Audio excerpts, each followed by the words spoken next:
इमरान खान पाकिस्तान की तारीख का सबसे ज़्यादा पैसा जमा करने वाले, खैरात के लिए पैसा जमा करने वाले इंसान है। शौकत खानम उन्होंने एक नहीं, दो नहीं, 3 शौकत खानम बन रहे हैं, नमल यूनिवर्सिटी बन रही है, इमरान खान फाउंडेशन जो है, लोगों को इत्मीनान है, उनको पता है ये दयानतदार इंसान है, इसको जो पैसा देंगे जिस मकसद के लिए वही इस्तेमाल होगा। इसीलिए कि वो वाहिद आदमी है जिनके नाम के ऊपर सियासत के अंदर भी एक आम आदमी जो है वो पैसा देने के लिए तैयार होता है। वो सिर्फ वो नहीं पैसा देता कि अच्छा ठीक है मैं आपका इन्वेस्टर बनूंगा, आपके मैं इलेक्शन में पैसा लगाऊंगा, लेकिन फिर इसका मुझे कम से कम 10 गुना रिटर्न भी आगे से चाहिए। ये निजाम है जो खतरे में है। इमरान खान ने और पाकिस्तान की अवाम ने मिलकर इस निजाम को खतरे में डाल दिया। ये कोशिश की जा रही है आज कि किसी तरीके से ये दरवाजा बंद कर दिया जाए। और तमाशा ये क्या कर रहे हैं, तमाशा यहाँ पे हजारों पेजेस, इतनी बड़ी बड़ी फाइलें जो हैं, फरुख हबीब उठा उठा के बेचारा, इसके भी मसल, बेचारा क्या इसके अच्छे मसल बन गए हैं। इलेक्शन कमीशन जा जाके इतनी तफसील जमा की है। मैं चाहता हूं इलेक्शन कमीशन सिर्फ एक काम तो हिम्मत करे ना, जरा वेबसाइट के ऊपर डाल दे सारे पाकिस्तानियों के लिए देखने के लिए कि तहरीक इंसाफ ने क्या क्या तफसील जमा की हुई है अपने अकाउंट्स की, और बाकी ये मुस्लिम लीग नून और पीपल्स पार्टी ने क्या क्या क्या तफसील दी हुई है।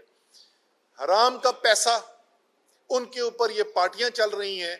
और चलें, आप मुझे तो बोलेंगे कि मैं इनका सियासी मुखालिफ हूं, कोई बहुत पुरानी बात नहीं है, इल्जाम तो बहुत पहले से लग रहा था, 1-2 साल पहले की वीडियो है, उठा के देख लें। बिलावल जरदारी क्या कह रहे हैं?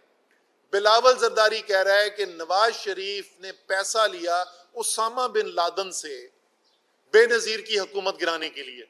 ये खुद पीडीएम के वजीर खारजा कह रहे हैं अपने वजीर आजम के बारे में कि वजीर आजम जो हैं, इन्होंने उसामा बिन लादन से पैसा लिया हुकूमत गिराने के लिए।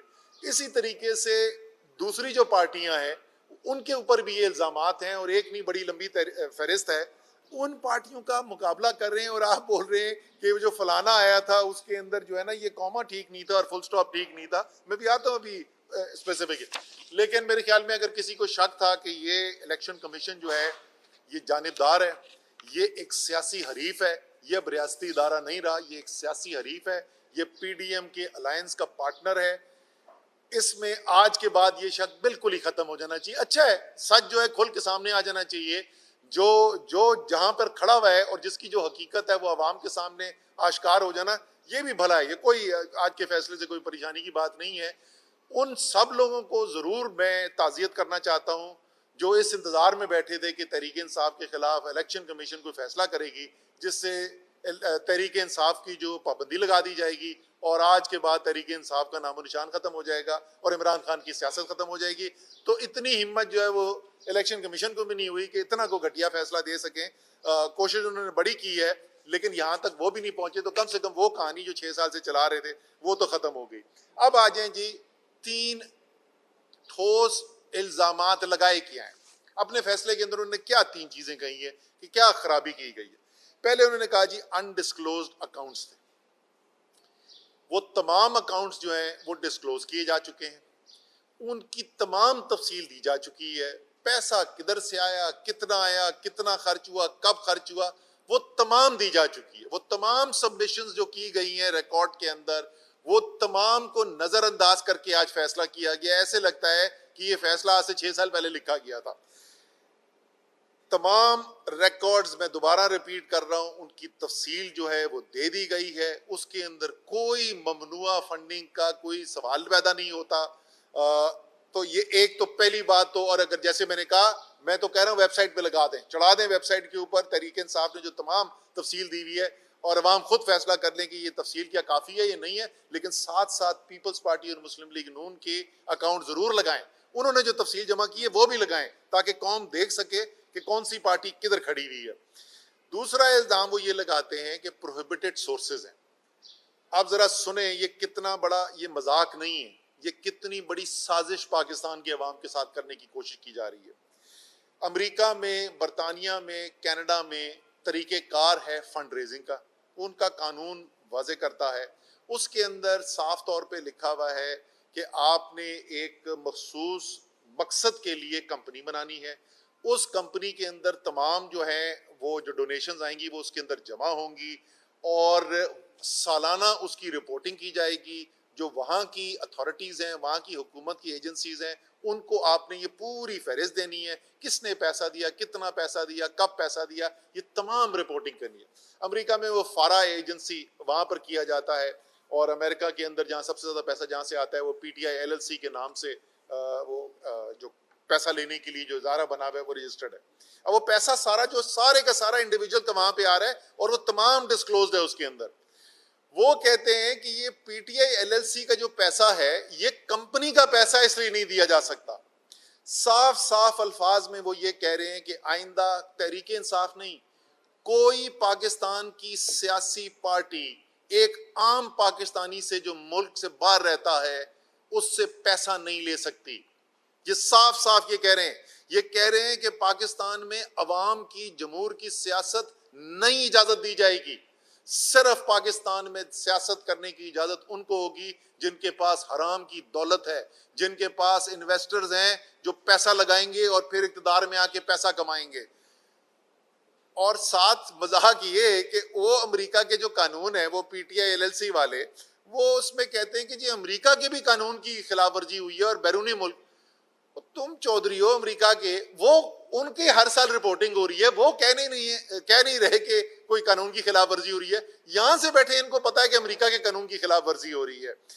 तो जो भी वहां पर अकाउंट्स बताए गए हैं इसी तरीके से वो नाम लिए गए, वो बंदे को नाम दिया को जी नाम हिंदू था तो हिंदू पाकिस्तानी नहीं होते, क्रिश्चियन पाकिस्तानी नहीं होते। ये सारी तफसील लोगों के वीडियो जिनके इन्होंने नाम लगाए उनकी वीडियोस अपलोडेड हैं, वो तमाम तफसील मौजूद है। फिर तीसरी चीज एक और जो सबसे खतरनाक साजिश करने की कोशिश की गई है, कोशिश यह है जाएगी तो कहीं नहीं क्योंकि कानून के ऊपर इसका कोई बुनियाद ही नहीं है। उन्होंने अपनी जो मैंडेट है उससे बढ़ के और भी बहुत सारे फैसले किए, उसमें उन्होंने अपनी मैंडेट से पैसे कर अपने इख्तियार से तजावुज करके जो फैसले किए उसमें से एक ये किया है कि इमरान खान ने एक झूठा बयाने हल्फी दिया गया। अब जिसको वो बयाने हल्फी कह रहे हैं वो हकीकत उसकी है क्या, ये कानून के मुताबिक है, ये पॉलिटिकल पार्टीज एक्ट के अंदर मौजूद है कि क्या अल्फाज इस्तेमाल करने हैं आपने। चेयरमैन पार्टी का जो है उसने सर्टिफिकेट देना है, एफिडेविट नहीं देना, हलफनामा नहीं देना, सिर्फ एक सर्टिफिकेट देना है। सर्टिफिकेट में क्या लिखा हुआ है, information given in the statement, यानी वो जो जमा कराई जा रही है इलेक्शन कमीशन के पास, information given in the statement is correct to the best of my knowledge and belief. ये इसको जरा फर्क करें हलफनामे से। जिस वक्त हम इलेक्शन लड़ते हैं फारूक हबीब को या असद उमर को या सरवर खान साहब को जाके अपने पेपर जमा कराने होते हैं तो इलेक्शन कमीशन में हम एक हलफनामा जमा कराते हैं। हम कहते हैं जी ये हमारे असासों का गोशवारा है साथ, और मैं हलफ उठाता हूं कि इनके अलावा मेरे पास कोई असासा नहीं है। ये एक बिल्कुल मुख्तलिफ चीज है क्योंकि हम अपने असासों की बात करते हैं। यहां पे चेयरमैन किसी भी पार्टी का हो वो अपने असासों की बात नहीं कर रहा, अपने आमदनी की बात नहीं कर रहा, वो पार्टी की आमदनी की और पार्टी के असासों की बात कर रहा है, जो मैंने आपको बताया सारी दुनिया में फैले हुए हजारों लोगों की तरफ से आ रहा है। और अल्फाज ये हमारे चुने हुए अल्फाज नहीं है, ये इमरान खान के चुने हुए अल्फाज नहीं है, ये अल्फाज कानून में है कि जहां तक मेरी मालूमात है और मेरा यकीन है ये दुरुस्त है इंफॉर्मेशन, ये सिर्फ उसके अंदर लिखा होता है। उसको बुनियाद बना के इन्होंने कोशिश की है कि अपनी तरफ से कोई खतरा पैदा करेंगे, ओ इमरान खान ने पता नहीं क्या कह दिया, अब तो इमरान खान की जो है ना वो सियासत का मुस्तकबिल खतरे में पड़ने वाला है। ना इंशाअल्लाह ताला इमरान खान की सियासत का कोई पहले खतरा था ना आइंदा खतरा है। अगर खतरा है इस वक्त तो इस पाकिस्तान के बुसीदा सियासी और हुक्मरानी के निज़ाम को है कि जिसमें पाकिस्तान के अवाम को बेख्तियार कर दिया गया है और पाकिस्तान के चंद खानदान ताकतवर तबके जो हैं वो चाहते हैं कि तमाम ताकत उनके हाथ में हो, अवाम के हाथ में कोई ताकत ना हो।